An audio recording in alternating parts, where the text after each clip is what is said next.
Mesdames et messieurs, bonjour.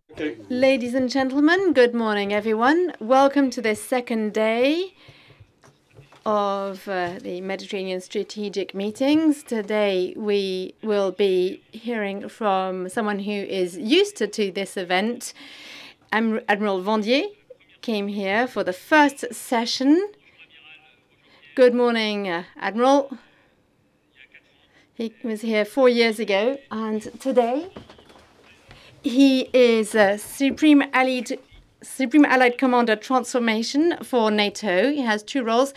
NATO has two allied commanders, one for operations, so it is based in Europe and which is always occupied by a 4-star American general, and one for transformation. And in a couple of words, or maybe 4 words, I will explain what this means. Who is in Norfolk in the United States and which is always occupied by a French 4-star general. And so Admiral Vandier is a Supreme Allied Commander Transformation.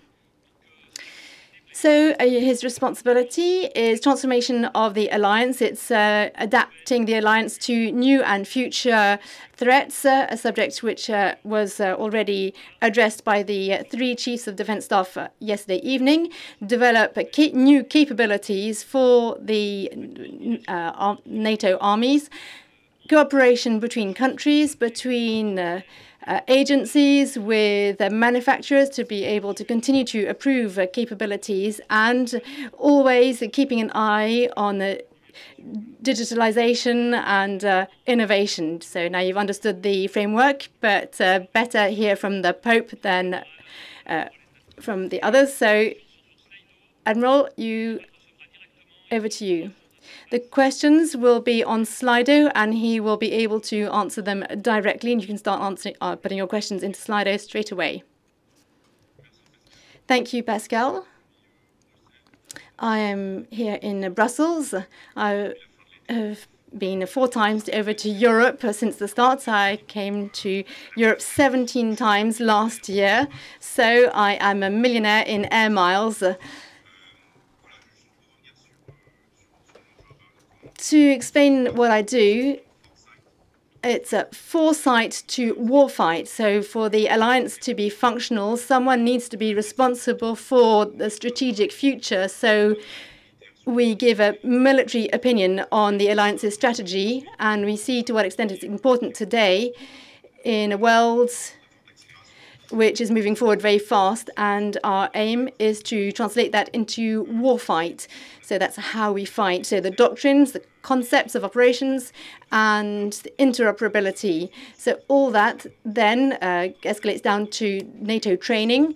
There are 4 training centers dedicated to this in Europe, one in Stavanger in Norway, a lessons learned center in Portugal, and 2 centers in Poland, which train on an operational level. And then we have a center responsible for feedback from Ukraine. By way of an introduction, what strikes me since I started in this job is the continuous acceleration of the instability and chaos of our world. When I was in Florence Parly's ministry, I was already surprised, but really a week never passes without being surprised by the increasing chaos. I think everyone was taken by surprise by the exchanges between Israel and Iran. 4 or 5 years ago, we didn't imagine this. And we also have media tsunamis, which we find it hard to control. And the social media have an increasing influence with a political meddling in our democracy, which are becoming increasingly fragmented. And we see this in France at a political level with self-reinforcing radicalization. What happens is that the groups are self-reinforcing in their own opinions, becoming more radical. It's becoming more and more difficult to get people to bring people together around common topics. On an economic level, we see deglobalization with a return of sovereignty as a hot topic. I met the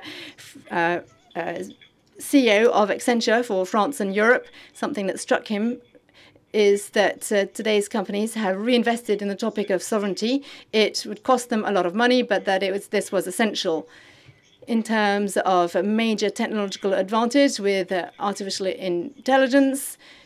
But to give you just one figure, the CEO of Accenture was saying this, saying that the contracts that he's signing today are with productivity of a plus 50% in 2 years expected.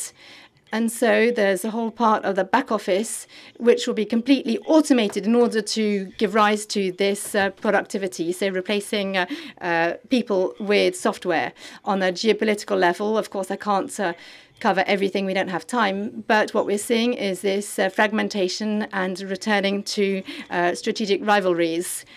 We are at we're at a stage where we're in a world where everyone is against everyone else, where we no longer have any guarantees that what we have built so far will continue to work. So when we have an alliance such as NATO with 32 countries, this is perhaps a Darwinian moment.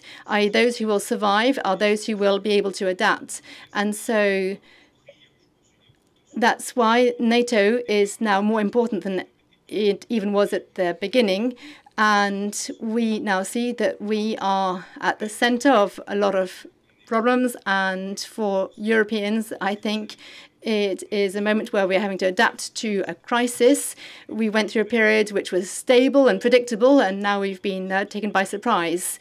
And we had the prophecy of liberal economies, which produced a democracy. We tried to impose this on China, and we were able to see that this didn't work. And we can see that we thought that economic interdependency was going to be a vector of peace. And of course, we saw this gave rise to in Russia. And for a long time, we thought that disarmament would allow us to avoid war. And that was the great pacifist prophecy. And what we're seeing now is that the world is rearming itself. And there have been a few tragic examples, even in Africa, where even without weapons, you're able to kill millions of people. Rwanda is a good example of this. So the world is very fragile, and we are confronted with an emergency. You know that at the summit of The Hague, the 32 countries agreed to announce 3.5% of their GDP to be contributed to defense, up to 5%, and adding up another 1.5, we're not quite sure whether it's resiliency of the nation or today I've not seen a single paper to say what this is about. Three principles of this European rearmament. The first is the return of the time factor. In the last 30 years, we've been used to have long-term investments, and the main variable to be able to deal with the decline of our budgets was time. We were able to postpone programs for the French Navy, for example. If you remember, the FREMS, the launching of the FREMS, I think these are the frigates, was in the early 2000s. We were meant to have 18 ships by 2010, and we ended up with the last ship in 2023, and we only obtained half of these ships. And so that was the consequence of saying, well, we have time, we can do complex things, but we can have fewer of them. And in any case, the challenges are not so great. Today, we are having to reinvest over the long term in order to prepare for the future, with a lot more to do than what we had imagined, and especially under time pressure. And then on the other side, we must be very capable of rapid response, where the number of topics that we're dealing with does not allow us to use very marketed processes with press releases and time spent looking at the tiniest details and avoiding risk. Today, we need to be able to use these two cycles, a cycle with very specific investments which need time. For a new aircraft engine, it's 10 to 12 years, and with a lot of research before arriving at the end product. And then the technological aspect, where the life cycle is measured in weeks, or a matter of 2 weeks, and everything moves very fast, and the defense industry isn't at all adapted to this pace. And so what we need to do today in Darwinian terms is to get soldiers up to speed in technology. The good example is Ukraine. Ukraine lacks everything, and Ukraine has started to work in order to try to catch up with technology in order to obtain very short-term technological solutions. The second principle is the European market.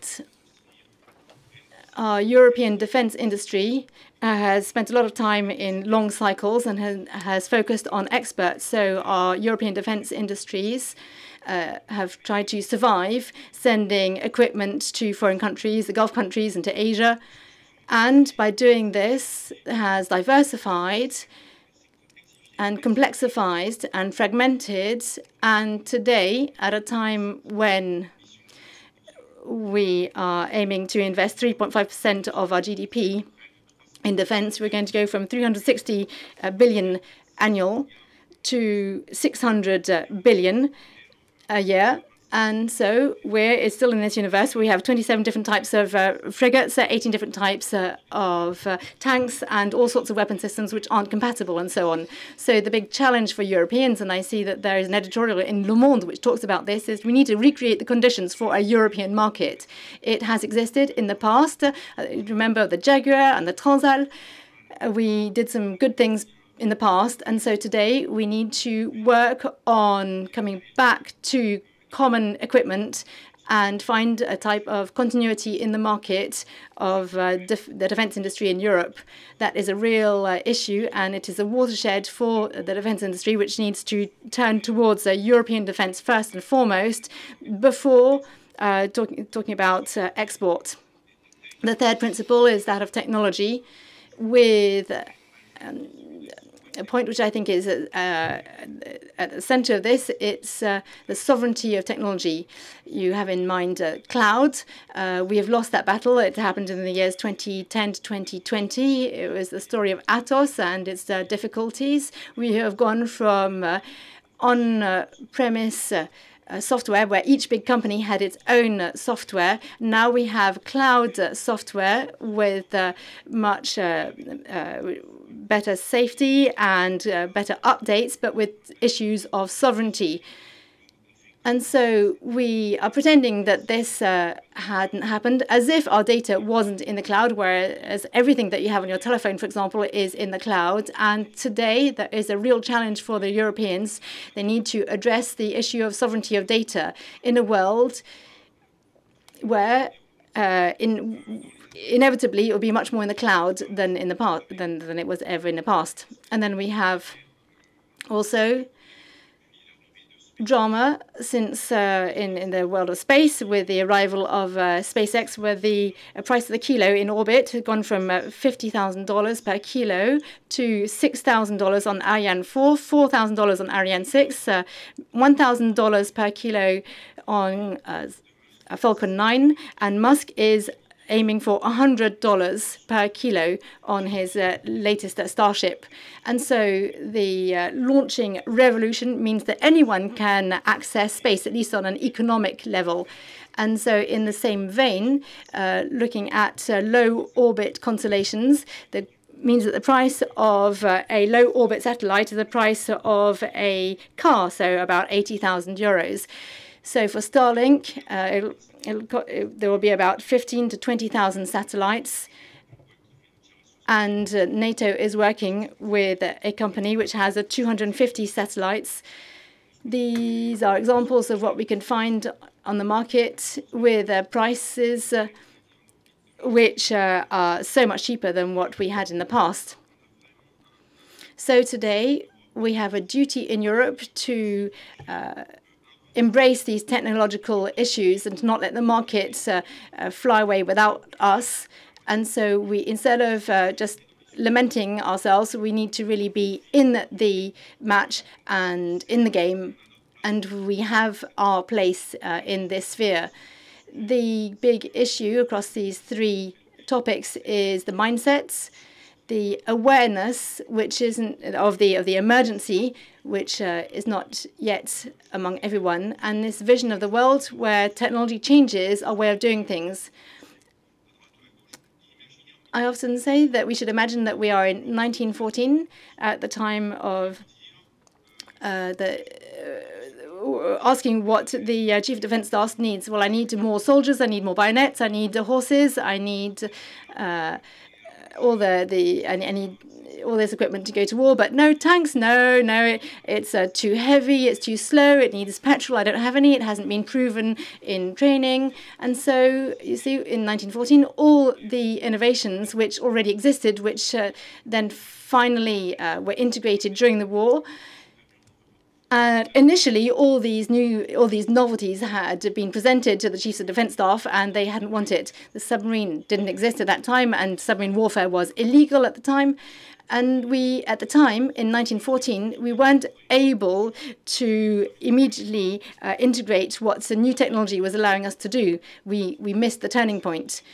So today, we have a very marginal innovation. It represents between 1% and 2% of budgets, of armed forces budgets, and the adoption pathway is extremely difficult.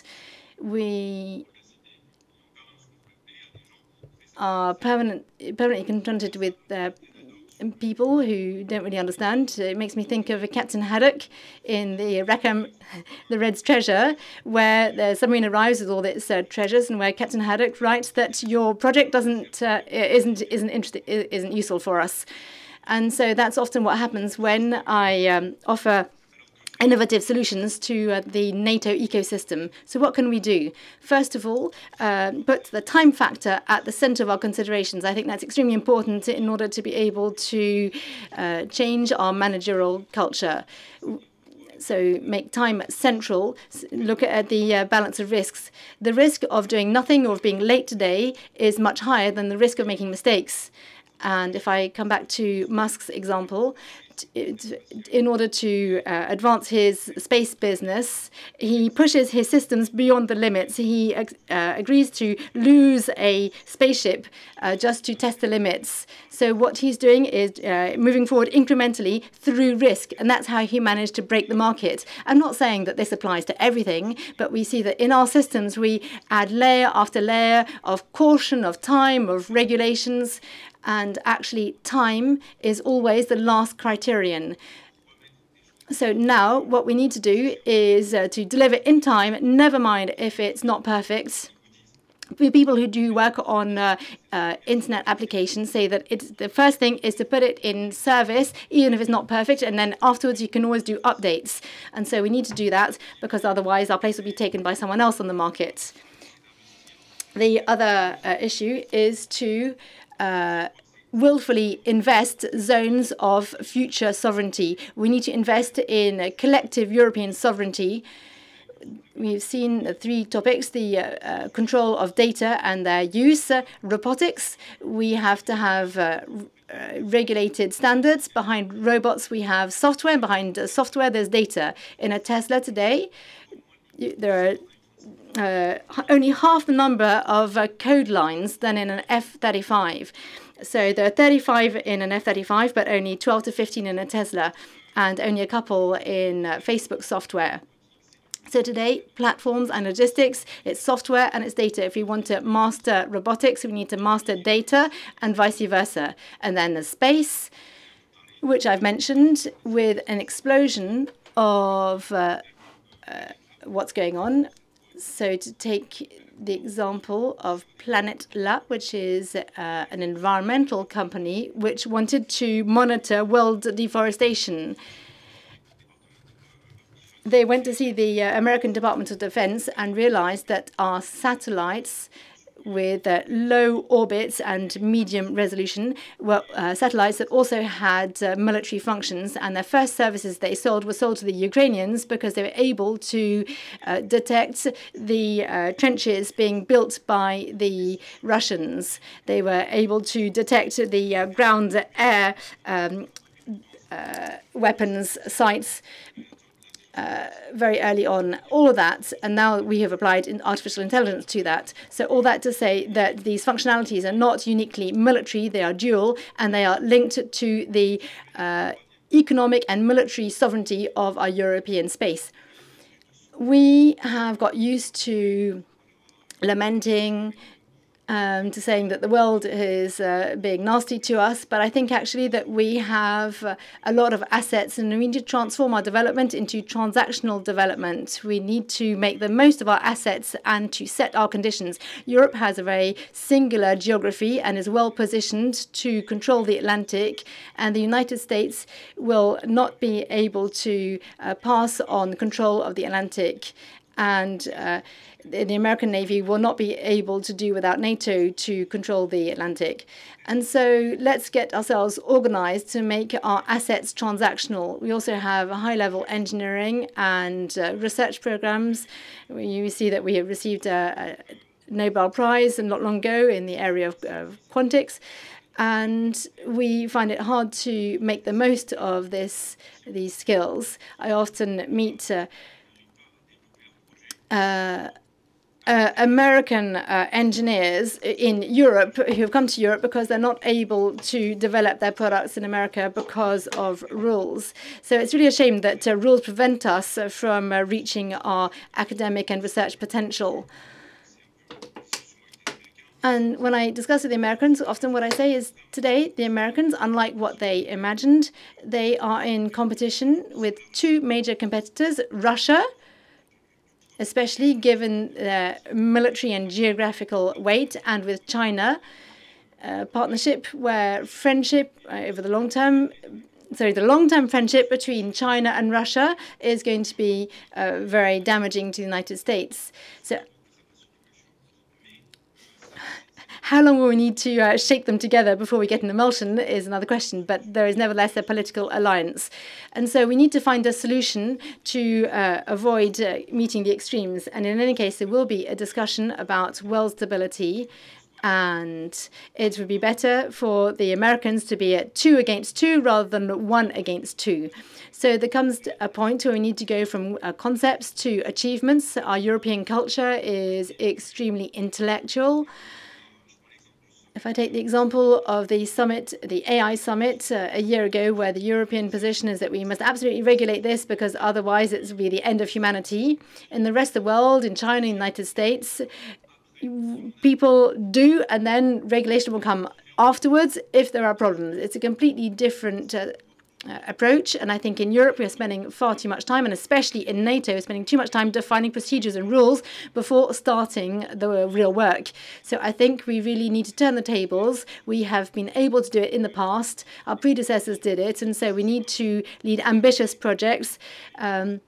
Never mind if it fails, we will validate our needs, and we will succeed. Test fast, fail fast, learn fast, and so it doesn't matter if our projects fail. If I take this example where we worked on a project for a very long time, the UPER, and the interpreter's not too sure what this is, the Americans put this into operation 10 years before us because their regulations were a whole lot lighter. So we need to have the courage to innovate, to take risks. It is all about mindset. What I found sad over the last few years is the investment consultants in Europe advise their private equity funds to invest in the United States because things aren't working out in Europe. So I think that's what we need to try to change. Now is the time. Among the 32 countries of NATO, the 30 of them are in Europe, so the balance of weight of NATO is in Europe, and so there's no reason why we should be picking our scabs.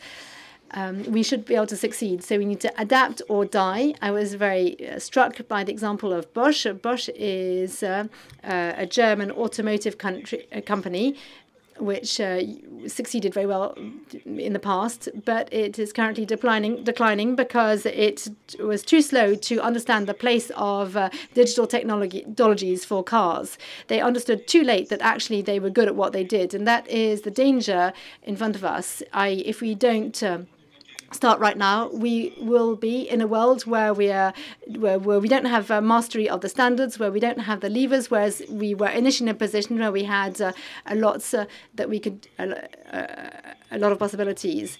The world is a world of opportunities, and our previous vision was a utopia. it was never going to last all that long. And so now we need to confront shock with reality. To conclude, I think we need to stop feeling sorry for ourselves. We need to advance, and I think there is a lot of potential for dynamism, for being proactive amongst the 32 countries of NATO. Let's do it.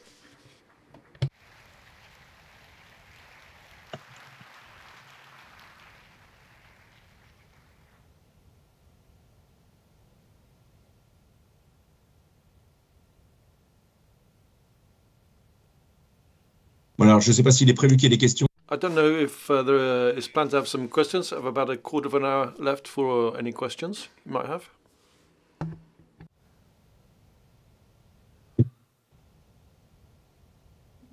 Alors normalement Slido. Normally, you should have Slido with the questions. If the technical guys could do that for me.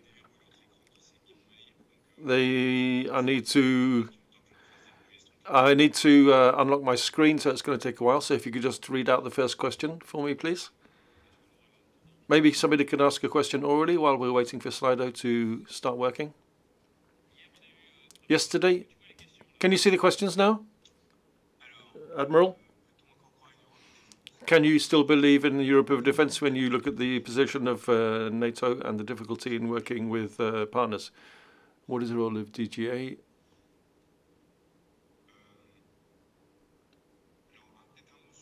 Perhaps a few words about the relationship between the Americans and NATO. A lot of things have been said and written about the potential interests of NATO for the Americans. Gerald Donahue, who before he left, said to me, the second term of office of Trump means there'll be more presence in American presence in NATO than before. I believe that's true because in the three areas I've mentioned, space, digital, and robotics, the important thing is that the Americans are now working very hard on these subjects, so why it's important for Europeans to start working on this. If otherwise, we'll be the future vassals of the US. Yes, you have to have joint military projects. I think that's vital. At Norfolk, the French and German hesitations about STAS are terrible, and there is a lot at stake. I was talking to Pascal previously when I was preparing this. Behind each fighter aircraft, there is an engine. We have about 50 degrees of chamber temperature behind the Americans. If an engine heats up too much, it's a commercial engine that is cheaper to run. If we want to run civil aircraft, we will talk about decarbonization and seat price that is competitive. We have to develop a fighter aircraft. If we have, it's vital for Europe to have a fighter aircraft and engine, and all the time we lose on that area is time that will contribute to our vassalization and becoming a slave of the US. Then there's a question of time and the role of the DGA. This is much more broad than the DGA. DGA does what it can in the economic world. The issue of risk is much more global. It's very political as well. It's a principle of precaution that is important here as well. When I see in my field, when I try to take action quickly, the number of people who stop me from doing this, saying, no, there's a rule here. Let me take a recent example.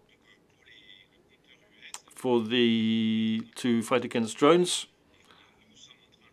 we are launching a number of contracts to do tests with the equipment from the 32 countries in Europe. So I was told the RFI is 45 days. Request for information takes 45. I'm not going to wait for 45 working days to get the results of this request for information. So who would I have to write to? They said, no, you can't write to anybody. It's not possible. And so in the end, we said, yes, in fact, you can do an exception. You can decide that the RFI will be quicker. So we had to shock them for the guys to say, okay, there is a deviation. You can do an exception. So within 15 days, by the 15th of October, we'll be able to know what the 32 countries can do in this area. This is the state of mind. This is what we have to change. In all our design offices, etc., we have people who have incorporated the no-risk approach, and we have to be very determined to shake them up and find room for maneuver, even in the public procurement regulations. It's not the public procurement rules that are wrong, it's just the way we use them. Because of case law, we had quite a broader possibility. Now things are much more narrow because of the way the rules have been interpreted.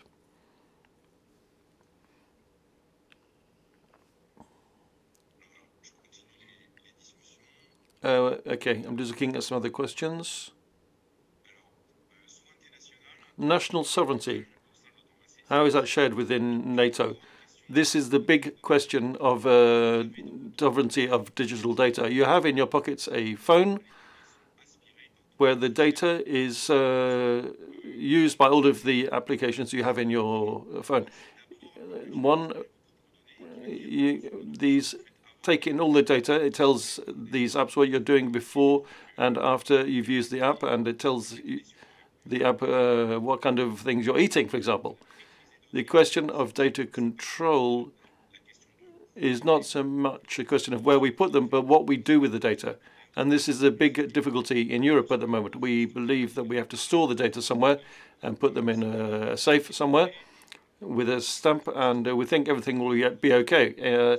Today, digital sovereignty is a question of controlling flows, the capacity to say, I'm going to give my data for a particular type of use to a particular person. Today, on the technological level, this technology is arriving, and the Europeans have to take charge of that and say, I'm going to give my data under certain conditions to that person to do one thing. We are lagging behind in that area because leadership in Europe doesn't have much technical knowledge. They consider that digital is a question of plumbing. It's a question of technicians and geeks. And today, we find it difficult to have the big bosses taking charge of this. One of the bosses that impressed me the most is Luca De Meo, the boss of Renault, who explained to us during a dinner how he had digitized Renault. And he's the first big boss. I think the boss of Total has understood that too. He's the first one to have really taken control of this question of digital as a strategic issue for his company, and has given himself the means to control the data and to be able to control the flows and not just close the data down in bunkers where you're going to have it controlled by your own servers. This is a fundamental question. Today, the level of technical knowledge of leadership, including in military spheres, is not up to the challenges that exist in the digital sphere. Can NATO be a basis for defense of Europe without the intervention of the US? This comes back to the Article 5. The US said before Article 5, you have Article 3. Article 3 says that each country has to be capable of facing up to a major crisis with its own resources. Today, we can say that a lot of European countries have completely subcontracted their defense to the US, saying the cavalry will arrive, so it doesn't matter if we don't invest. The image I give is that NATO is a 32-story building on the 32nd story of a penthouse with an overflow swimming pool, which is a fire resource for the other 31 floors. The only investment by the other 31 floors is to detect fire detectors from the guy who lives on the 32nd floor. The swimming pool on the 32nd floor is now half empty. The person who lives in the penthouse is only there part-time because he has another building in Asia and has to fill his swimming pool in Asia as well. So the 31 other floors are panicking. Do they need to buy an extinguisher for each floor? Do they need to buy a fire truck? And how many ladders are they going to have? This is what is happening at the moment. The 3.5% of GDP is causing general panic because they're wondering what will happen if the US are no longer there.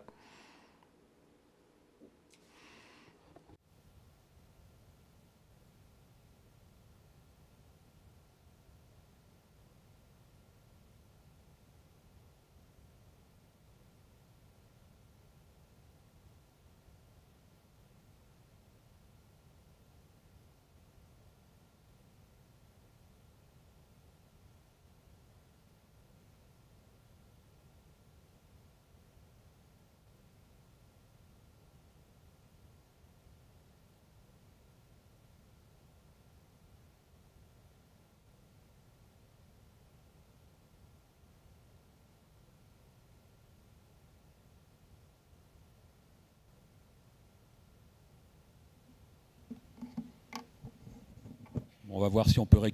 We'll see if we can get the link back.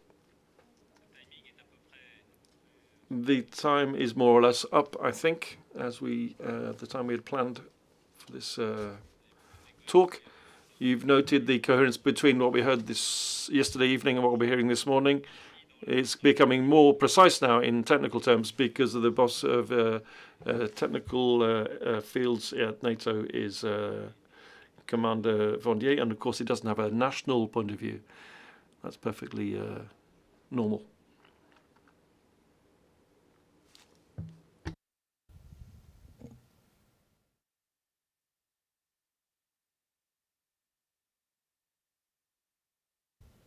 Est-ce que la régie peut me faire un signe? Could the technical guys give me a sign to tell me if we have there's a possibility we could get the Admiral back?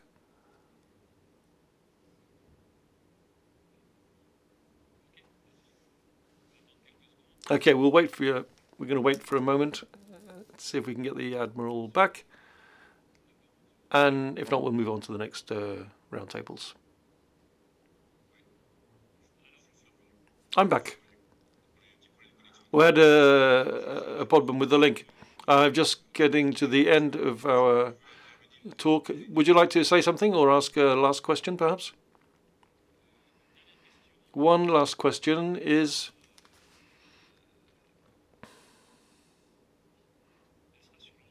it will be about the strategic challenge. Today, you've talked about the urgency because of Russia, because everybody has that in mind. So NATO has started to get moving around the potential triggering of Article 5 following a Russian attack. This scenario is the one with the greatest political repercussions and political repercussions. Does this mean that everybody is too preoccupied with this scenario, or are there other scenarios that would enable us to have a broader point of view, a broader approach, and instead of focusing on just one possible scenario? In NATO, its main principle is 360-degree defense, and the southern countries are trying to bring the northeastern countries not to reason, but to at least to be more balanced. If we were to listen to the eastern border countries and our northern countries, 100% of our forces should be focused on Russia. We've seen the southern countries, Spain, Italy, Portugal, the Balkan countries, Greece and Turkey, who are pulling down and saying, no, there are things happening in the south as well. It's true there can be a certain effect where things are being concealed, as you know, at FMES. And it's true that less resources are being devoted to South and West, and I don't think that's very intelligent. And I think that the threat could come from other sectors. Russia is exhausting itself on the Ukrainian subject.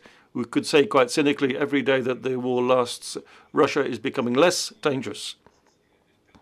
It's losing equipment and time and people. We have to look at that more broadly. And more broadly also, we have to look at China. This is the difficulty today of this subject in NATO for several reasons. First of all, the US have said, we don't need you in Asia. Just look after Russia. That will be enough for us. And because of the commercial weight of China in Europe, there's a lot of reluctance to see China as a problem. We talk about it being a competitor, which is a rather nice word. In a lot of areas, China does raise serious problems in the area of space and IT and the cognitive war as well, with things like TikTok and software which are designed and targeted at our populations and not theirs. Today, this is the most recent comment by Antony Blinken when he left the previous administration. He said, if you believe that China is not a problem, China is already in NATO, in the form of tech and space and IT and the cognitive war, and it's also with its exaggerated support for the war in Ukraine. This is a very important question. We mustn't just focus on Russia and Moscow only. The issues to do with our future security are much broader than that. I think in this era of strategic rivalry, we mustn't ignore the question posed by China worldwide with its reinvestment in nuclear power and its instability due to weaponization of space and digital domination, especially robotics. Most of the machine tools The Germans have transferred a lot of their machine tool know-how to China. The coding of machine tools is in China. The parts you can make and the complexity, virtually a huge amount of that has been taken over to the other side of the planet, and we need to get that back. Otherwise, that's going to raise a lot of problems. So 360 degrees, that's the key thing. Thank you, Pascal. And I have to get my plane back to US. I'm very sad I couldn't be with you. I'm in Brussels. I would have liked to be with you physically, but I couldn't do that. Thank you very much, Pierre.